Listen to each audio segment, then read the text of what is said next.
क्या आपने कभी सोचा है कि पूरी की पूरी स्टेट गवर्नमेंट, पुलिस और सिस्टम मिलकर एक 21 साल के लड़के को मिटा सकते हैं?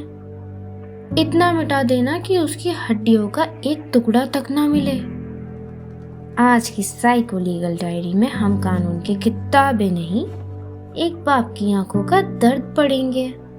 ये कहानी है राजन की और उसके जिद्दी पिता प्रोफेसर एचआर वॉरियर की। तैयार हो जाइए क्योंकि ये किस्सा आपका दिल चीर देगा। 1 मार्च 1976 सुबह का वक्त। कैलिकट इंजीनियरिंग कॉलेज के बाहर एक पुलिस जीप आकर रुकती है। राजन, जो अपने कॉलेज का स्टार इंजीनियर था, उसे पूछताछ के नाम पर उठाया जाता है। राजन को लगा शायद शाम तक वापस आ जाएगा, पर वो शाम कभी नहीं आई। इमरजेंसी का वक्त था दोस्तों। प्रेस पर ताले थे और कानून के हाथ बंधे हुए थे। राजन को ले जाया गया काकयम पुलिस कैंप, एक ऐसी जगह जहां से सिर्फ चीखें बाहर आती थी, इंसान नहीं। अब जो मैं बताने जा रही हूँ वो सुनने के लिए थोड़ा कलेजा चाहिए। पुलिस ने राजन पर द बेंच टेक्निक यूज की।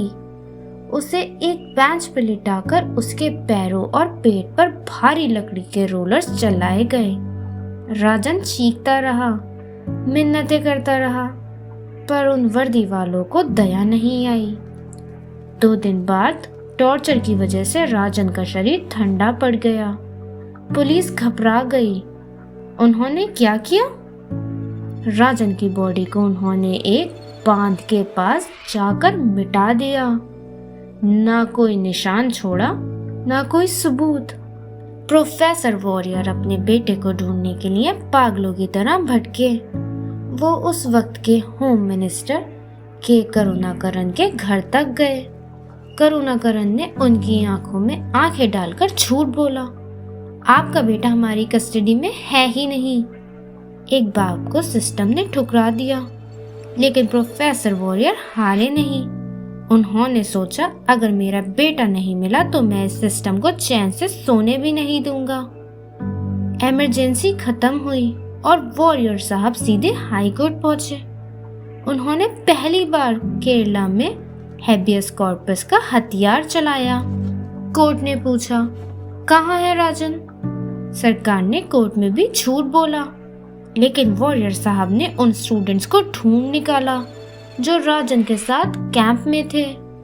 जब सच सामने आया तो पूरे देश में भूचाल आ गया।